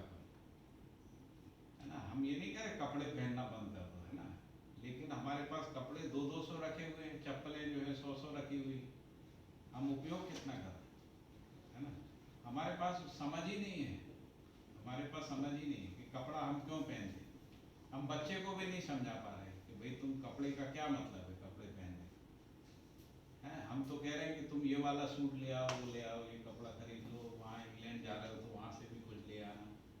वो भी बेचारा ले आ रहा है तो पापा को भी एक दे दिया, पापा के पास 20 टंगे हुए, एक और टांग दी। तो लोग क्या कर रहे हैं, कैसे जी रहे हैं? ऐसी खाने की चीज़ें कितनी पड़ी रहती है, हम फिर शादियाँ करते कितना बर्बाद करते हैं ना, या हम ऐसी चीज़ उत्पादित करते हैं जो FCI गोदामों में सड़ता रहता है। हम क्यों अच्छी चीज़ें उत्पादन नहीं करना चाहते हैं? तो हमको ये समाज में अवेयरनेस नहीं बुलाना पड़ेगा। तो उस सबका संबंध जीने से ही है ना। जैसे हम यदि रिलेशनशिप में जीने के सुख को, जैसे आप किसी के घर में जाते हैं, उसके साथ आपकी मित्रता है, एक है जिसके घर में जाते हैं आपकी मित्रता नहीं है उसके साथ, किसी कारण से आप उसके घर जाते हैं, दोनों में कुछ अंतर दिखता है। एक स्थिति में क्या होता है, जब संबंध नहीं होता है तो हमको उसका फर्नीचर दिखता है, उसकी दीवार दिखती है, सोफा दिखता है, उसका फर्नीचर दिखता है, जो भी उसके पास है मटेरियल चीज़ें वही दिखती है। और जब रिलेशनशिप होता है तो ये चीज़ें गौण हो जाती हैं, आदमी दिखता है। आदमी दिखता है, रिलेशन दिखता है, रिस्पेक्ट दिखता है ना। तो वही यही कारण है, यदि हम मूल्यों की तरफ, है ना, विश्वास सम्मान की तरफ, जीने की तरफ हम देखना शुरू करते हैं, मटेरियल चीज़ें मोड़ हो जाती हैं, हमको इससे बहुत फर्क नहीं पड़ता है ना। होना फर्क पड़ना भी नहीं चाहिए, क्योंकि सुख तो उसी में है, मूल जो सुख है तो इसी में है। ठीक है। इसके बाद दुनिया में कोई भी व्यक्ति गलत नहीं करना चाहता, सब सही ही करना चाहते हैं। 3 कारण से गलती कर रहे हैं, एक तो सही का समझ नहीं है, एक कारण ये है, दूसरा गलती को सही मान लिया है। जैसे पेनिसिलिन को हम लोगों ने एक समय सही मान लिया था कि पेनिसिलिन उसका ट्रीटमेंट है ना। और तीसरा ये कि दबाव में कर रहा है, गरीब है, भूखा मर रहा है, तो क्या करेगा, बेरोजगार है ना, उसको जीने ही नहीं मिल रहा है, तो वो गलती कर सकता है ना। तो हमको गरीबी, बेरोजगारी, असमानता, ये सब दूर करना पड़ेगा, उस पर हम ध्यान देंगे। और हम कर ही सकते हैं भाई, जब हम इतना बढ़िया मोबाइल बना सकते हैं तो हम समाज को भी ठीक कर सकते हैं। मोबाइल में आप पूरी दुनिया देख सकते हैं ना, मोबाइल आप अभी मोबाइल से आप कहीं भी चले जाते हैं, अपनी कार में लगा लिए हो, आपको बताता रहता है, गूगल मैप में चले जाते हैं। तो हम इतनी बढ़िया कल्पनाशीलता है, हम उसका उपयोग क्यों नहीं कर रहे ठीक करने में? मानव को ठीक करने वो तो राजकीय क्योंकि और हमारे पास अर्थव्यवस्था में ये डालना नहीं पड़ेगा। वस्तु नहीं है ना। राजकीय व्यवस्था और अर्थव्यवस्था में ये पूरा स्ट्रक्चर मेरा ये कि पहले जो डालने वाला व्यक्ति है वो तो समझ तो जाए, डालना बात तो वो ये भी है। चाहता है। आज कोई भी जैसे चीज मान डालना लीजिए है। मैं समझाऊं, मैं डालने वाली जगह में नहीं हूँ, आप डालने वाली जगह में हो, तो पहले आप कन्विंस तो हो, है ना, आपको लगे तो कि भाई ये डालने लायक है। डालने लायक है वो चीज लगेगी तभी फिर मतलब क्या है, डालने वाला आदमी चाहिए ना। अच्छा, जब आपको समझ में आ जाएगा और आप डालने वाली जगह पे हो, हाँ तो आप फिर मुझसे थोड़ी पूछोगे, आप मेरे से बहुत तेजी से काम करोगे। हम तो जितना आप तक पहुंचा पाए इतने ही हमारा रोल। आप संसार तक पहुंचाओगे क्योंकि आप उस जगह पे हो, है ना। जैसे मान लो प्रधानमंत्री समझ जाते हैं, वो बहुत तेजी से करेंगे, जैसा हमारे प्रकाश भाई हमेशा बोलते रहते हैं, है ना। मोदी पे काम करो। मोदी पे काम करो। उनका कहना है कि जो लीडर है ना, हाँ लीडर है, ओपिनियन मेकर्स जो लोग होते हैं वही तेजी से करते हैं काम। जैसे हम आम आदमी के बीच में भी बात कर सकते हैं, हम तो यही बात उनके बीच में भी करते हैं, लेकिन आपके साथ क्यों कर रहे हैं? आपके अंदर पोटेंशियल है, आप कर सकते हैं, है ना। आप हमसे ज़्यादा बड़ा काम कर सकते हैं, है ना। नागराज जी ने जितना किया वो तो अनुसंधान है। अब उस अनुसंधान को धरती को उतारने का काम तो आप लोगों को करना है या हम लोगों को करना है ना, हम सबको मिलकर। देखो हमारा जो रोल है वो इसको समझकर आप तक पहुंचाना है, ये हमारा रोल है। इसको आगे ले जाना आप लोगों का, यही सह अस्तित्व है। हम चाहेंगे हम वो भी कर लेंगे, वो नहीं होगा, क्योंकि हमारा जो जीना है वो आप लोगों के लिए प्रमाण होगा, है ना। चीजें ठीक होना चाहिए, आपसे हो या हमसे हो। हमसे हो बस, मतलब बात यही है। एक अकेले से होता ही नहीं ना। नहीं ये हो जाएगा, चीजें अच्छी हो जाएगी, ठीक हो जाएगी। बहुत बढ़िया। आपको भगवान जो है बहुत सुखी रखे। रहेंगे हो जाएगा और ये समय की मांग है, समय की ये समय की मांग है। हाँ। और ये सहयोग भी ऐसा है ना कि वैसे हर जगह पे मतलब क्या है कि समस्या से आदमी पीड़ित है ही, ढूंढता रहता है, बराबर है। और वैसे मतलब समझो कि ये अपन जितने लोग इकट्ठे हुए हैं उसमें मतलब क्या है कि कभी किधर क्या रिलेशन है अपना, ये सहयोग बन के इधर समझो कि ये पाठक जी एमपी के, सागर के, मैं किधर का, सीके साहब किधर के, आप लोग किधर किधर किधर कौन सा नेटवर्किंग किधर होके क्या करने के लिए इधर अपन मिले हैं। कोई सॉफ्टवेयर काम कर रहा है, कोई सॉफ्टवेयर काम कर रहा है उसको आगे बढ़ाने के लिए, सहअस्तित्व का ऑटोमेशन। ऑटोमेशन है, पूरा वसुधा कुटुंब है। ये जो उद्घोष हमारी परंपरा में हुआ था उसका रोड मैप लेके बैठे हैं हम लोग। आप समय दीजिए, हम आप लोगों को एक एक बताएंगे कि कैसे होता है, ये पूरा करने वाले आप लोग। देखिए ये अस्तित्व में ऐसा अरेंजमेंट है कि जब ये ज्ञान आया है ना, जिसमें यूनिवर्सल नॉलेज आया, इसी समय कम्युनिकेशन टेक्नोलॉजी पूरी दुनिया में 30 साल। नहीं तो यदि मान लीजिए कम्युनिकेशन टेक्नोलॉजी नहीं होती और हम विश्व व्यवस्था की बात करते हैं ना, तो लोग यही कहते हैं कि भैया ये तो 1000 साल में होगा, है ना। 1000 साल, अभी कम्युनिकेशन टेक्नोलॉजी आ गई है, हम चाहे तो लाखों लोगों तक जो है मिनटों में पहुंचा सकते हैं, सेकंडों में, टेक्नोलॉजी आ गई है ना। हम लोग जैसे हम सिविल लेते थे पहले, अभी हमने ऑनलाइन सिविल लेना शुरू कर दिया, है ना। तो हमको पहले कहीं रायपुर जाना, दिल्ली जाना, यहाँ जाना पड़ता था, अभी ऑनलाइन करते हैं। तो ऑनलाइन जो है हमारा रीच भी ज़्यादा हो गया है, खर्चा भी कम हो गया है ना, शारीरिक मेहनत भी कम होगी, शारीरिक भी श्रम कम हो गया, और एक साथ हम अलग अलग जिले के लोगों के साथ। अपना कोई YouTube चैनल वगैरह है? मैं ले रहा हूँ तो YouTube में 3 साल मतलब जैसे यहाँ पर पूरा ही मॉडल ही सेंट्रलाइज्ड है, मल्टीपल यूट्यूब चैनल है, मल्टीपल ये सब चीज़ें, सब लोग अपने अपने जैसे पाठक भैया यहाँ पर कर रहे हैं, तो वैसे इंदौर में कोई और कर रहा है, रायपुर में कोई और कर रहा है, वहाँ पर हापुड़ में कोई और कर रहा है, तो लोग हैं वो अच्छे लोग कर रहे हैं, ऐसे वो अकेले कर ऐसा नहीं है।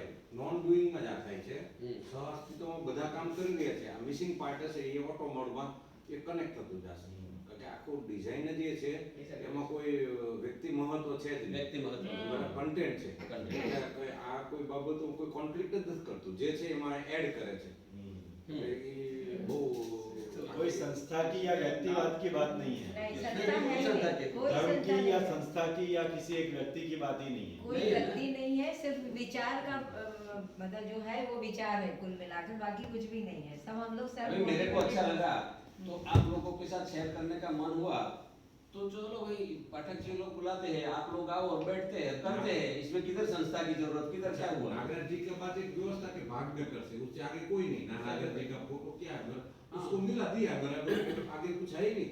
तो न्यूटन ने जैसे रिसर्च किया था गुरुत्वाकर्षण का बल, ये सहअस्तित्व नागराज जी को मिला तो उसने शेयर कर दिया, उससे आगे कोई वो अभी न्यूटन का लॉ है, उसके लिए अपन थोड़ा आरती करते हैं हाँ। न्यूटन के लिए, ऐसा नहीं होता है ना। मतलब अपन क्या है कि अंदर रखते हैं कि यार उसने, ये आदमी ने ऐसा अनुसंधान किया, कुछ पूरी समाज को इसका फायदा हुआ, तो उसके लिए अपना कृतज्ञता व्यक्त होता है। तो ये बात होती है। अभी सबको अपना साथ में खाना खा के निकलना है, खड़े नहीं होना है, नीचे अपन इसमें जाते ये हैं। है कि आप समझ जाओगे तो आप शुरू हो जाओगे। हाँ, इसमें किसी के मार्गदर्शन पूछने की जरूरत नहीं। दशरथ भाई समझ गए, उसको धीरा करना पड़ता है कितना। जैसे दशरथ भाई ये काम कर रहे हैं तो कोई संस्था का परमिशन नहीं है, हाँ। ना कोई लेटर है, ना कोई वो है, ना कोई फीस है। मतलब ऐसा भी नहीं है कि आप 60% फीस हमको देना, आप 40 ऐसा भी नहीं है। आप 80 रखना, हमको 20 देना, ये कोई खेल ही नहीं है इसमें। और इसमें क्या है कि तो सबसे बड़ी बात भाई मानवता का काम है। सबसे बड़ी बात यह है कि एक जनरेशन को अच्छा लगता है ना, वो बात अलग है।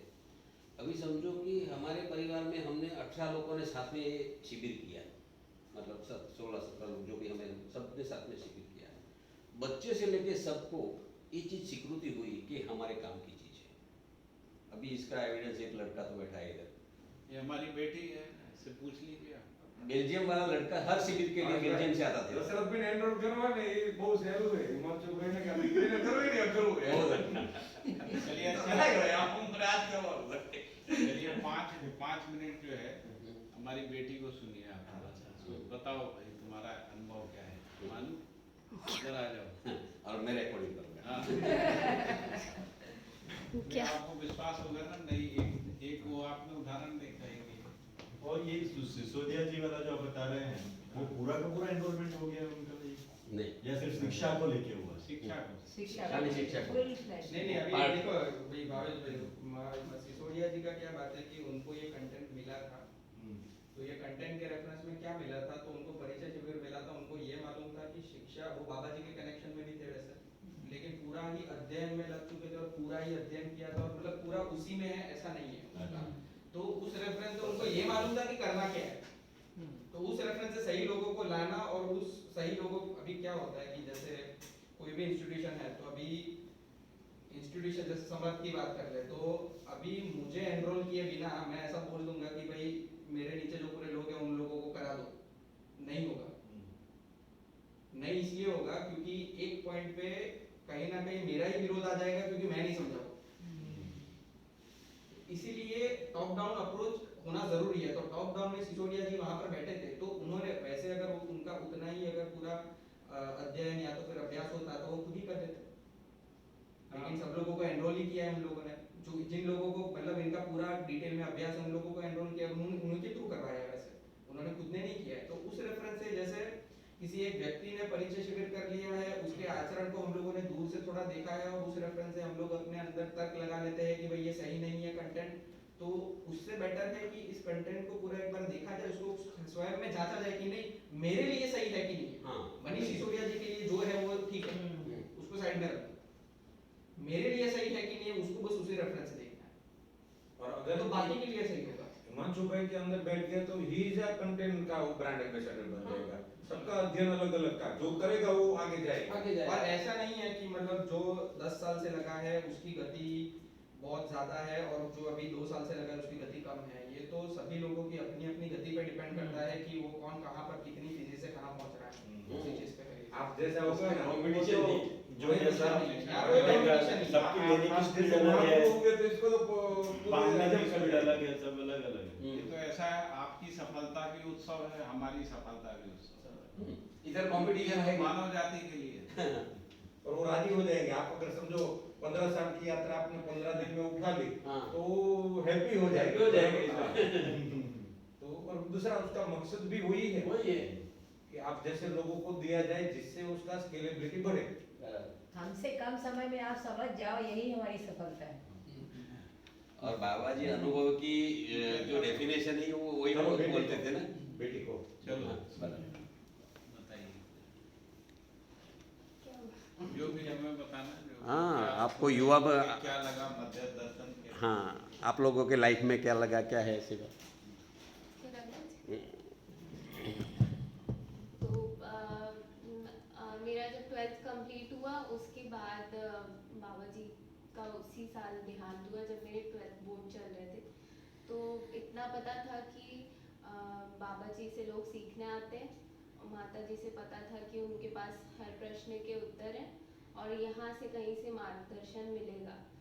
क्योंकि बाबा जी को एक मतलब अनुसंधानकर्ता दार्शनिक के रूप में तब तो नहीं पहचाना था, तो एक गाइड के रूप में या एक गुरु के रूप में या कोई नॉलेजेबल इंसान है। तो जैसे ही वो यही डिसाइडेड था 12th के बाद वो जो बोलेंगे वहाँ जाएंगे, वो जो बोलेंगे वो उस पर विचार किया जाएगा, लेकिन वो नहीं रहे 12th बोर्ड के टाइम पे। तो फिर थोड़ा उस समय घर में भी उथल पुथल थी आर्थिक कारण से, बाकी तो और कोई उथल पुथल होती नहीं हमारे घर में। तो हमेशा से दर्शन की चीज़ें तो सुनी है, हम लोग शिविर में हमेशा बैठते थे, सुनते रहते थे चीज़ें, इसलिए ग्रास्प करना बहुत इजी हुआ कॉन्सेप्ट्स को, और शब्द बहुत जल्दी जुड़ गए और एक फ्रेम बहुत जल्दी बैठ गया दिमाग में। उसमें किसी का कोई फोर्स नहीं रहा, खुद ही आवश्यकता फील हुई। और जब बेसिक अनुसंधान का पता चला कि यहाँ पे अनुसंधान है, डिस्कवरी है कुछ नई चीज़ों की, और दूसरा यहाँ पे सार्वभौमिकता है, मानवीयता है, अस्तित्व मूलक है, मानव केंद्रित चिंतन है, इसमें जागृति के क्रम की बात है, पूरा प्रपोजल है मानव जाति के लिए। और बाबा जी को सुनना चालू किया, जो भी रिकॉर्डिंग्स थी उसमें समझ में आया कि बाबा जी ने बोला कि अगर आगे बढ़ना है तो कोई मतलब फोर्स नहीं है कि मतलब आप लोग, लेकिन आप जहाँ खड़े हो तो ये कोई चीज़ आई है तो आगे बढ़ना है, तो इससे तो गुजरोगे ना, तब कोई आगे तुम्हें और कोई बड़ा वो सिनेरियो बनाना है तो एटलीस्ट इससे तो गुजरना ही पड़ेगा। फिर चलो मेरा प्रस्ताव पूरा नहीं लगा तो उस पर भी मानव जाति और करेगी। तो उनका जो एक नेचर था कि सब मानव को अर्पित कर दिया, आप लोग डिसाइड कीजिए कि ये आपको चाहिए है कि नहीं। और जैसे कि बात हुई कि दर्शन जो है वो किसी मतलब बाबा जी का नहीं है, मतलब अस्तित्व उनसे प्रकट हुआ है, तो ये सर्व मानव के लिए है, सबके लिए अर्पित है, इसमें किसी की मतलब होल्डिंग नहीं है, किसी का कॉपीराइट नहीं है। तो ये एक बहुत बड़ी बात है जो हमको हर किसी से जोड़ देती है। तो जो एक डर रहता है लाइफ में कि फ्यूचर कैसा होगा या फिर कैसे जिएंगे या सफल हो पाएंगे कि नहीं, तो वो सब अपने आप जो है क्लियर हो जाता है कि हमारी क्या पोजीशन है, हमको क्या समझना है, कहाँ जाना है, कितना कंटेंट फैला हुआ है। और फिर उसके बाद मैंने भी पापा के साथ रह कर के अध्ययन किया खूब, और अध्ययन करने के बाद ऐसा लगा कि अब कुछ चीज़ें हम समझा सकते हैं, लेकिन उसमें ईमानदारी भी नेचुरली आ जाती है कि हमको जो है समझने के, हमने कुछ अच्छा करने के लिए समझा था तो हमको फिर उसे वैसा का वैसा रखना, उसमें कुछ अपनी बातें नहीं ऐड करनी, तो वो ईमानदारी आ जाती है। फिर उसको रखा जितना मित्रों के साथ, तो ये समझ में आता है कि नेचुरली लोग जुड़ने लगते हैं, उसमें कोई मतलब कि अलग से मेहनत नहीं करनी पड़ती।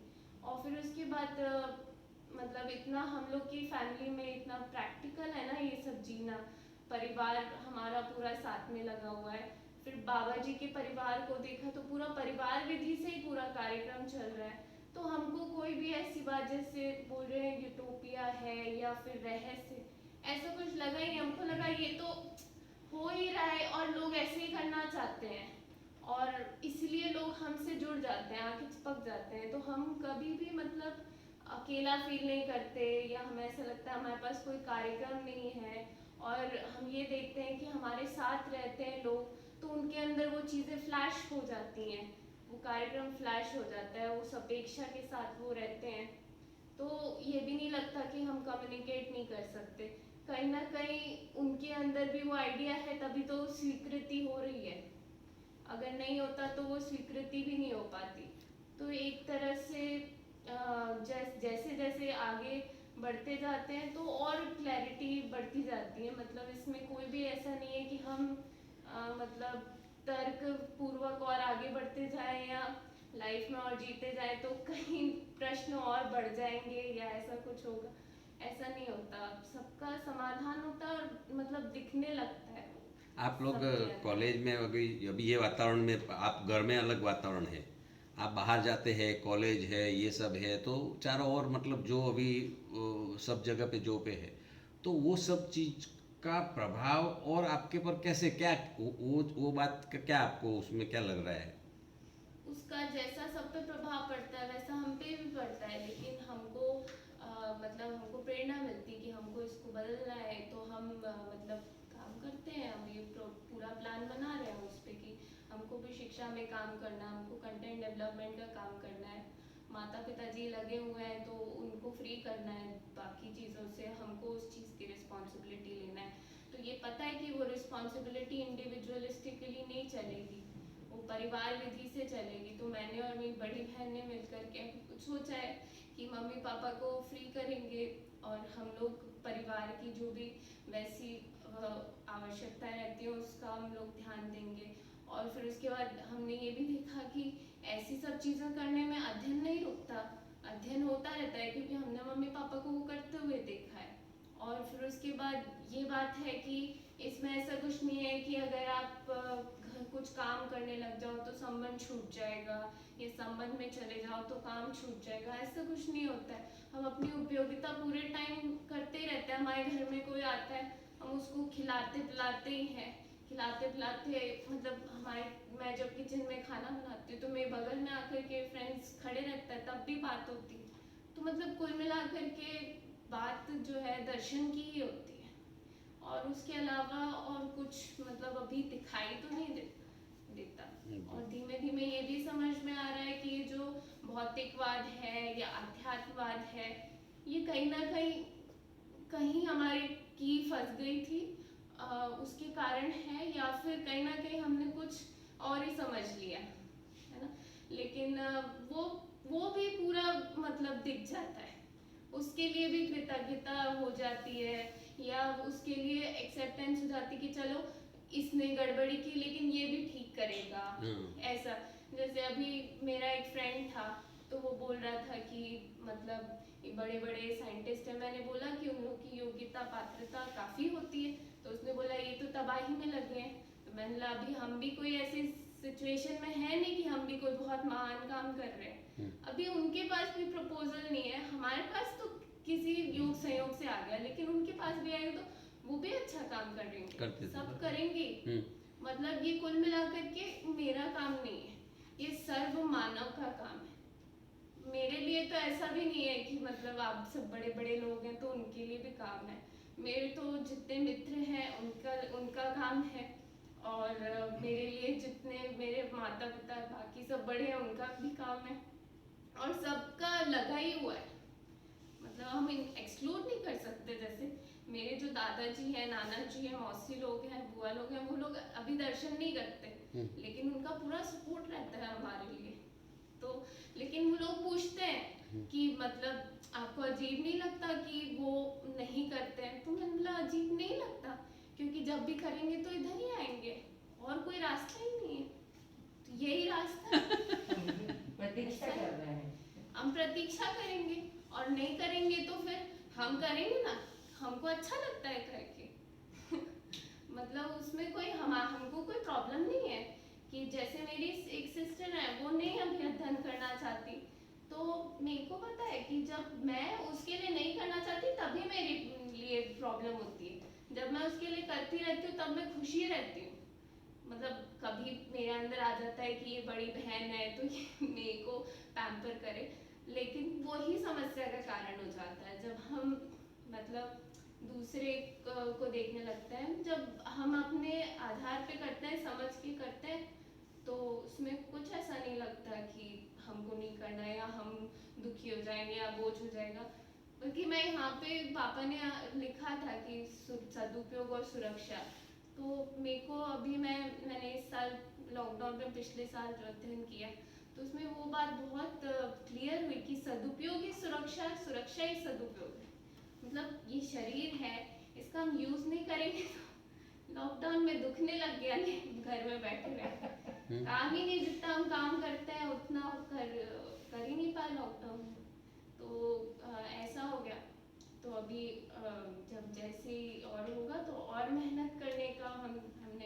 पूरा बनाया है और मेहनत करेंगे तो हमको पता है कि मतलब समझ के साथ करेंगे तो उसका क्या रिजल्ट आएगा तो क्लियर हो जाएगा। अभी हमने युवा गोष्ठी की तो युवाओं में कोई कंफ्यूजन नहीं है, उनके अंदर कोई प्रश्न कोई डाउट भी नहीं है, उनको अच्छी चीज दो, उनको करना है। अभी के युवा को ऐसा है। हाँ, और एक हमारे अभी पहली बार हमने कनाडा में महेंद्र चाचा है, स्पेंसर नाम का एक लड़का है, उसको हमने मौका दिया और हमने उसको टॉपिक दिया था स्वत्व, स्वतंत्रता और स्वराज्य। ऐसा टॉपिक दिया था। वो कैनेडियन है, वो हिंदू कल्चर को इंडिया को नहीं जानता है और वो बहुत ज़्यादा वैसा आध्यात्मिक इंसान भी नहीं है, मतलब भौतिकवादी। वो रिचेस्ट फैमिलीज में से एक है। उसने प्रेजेंट किया, मतलब स्वत्व बताया क्या है, स्वतंत्रता बताया, स्वराज्य बताया। तो कोई भाषा का भी कोई इसमें वो नहीं है। मेरे चाचा के फैमिली के साथ रहता है। हाँ, बढ़िया बोला है।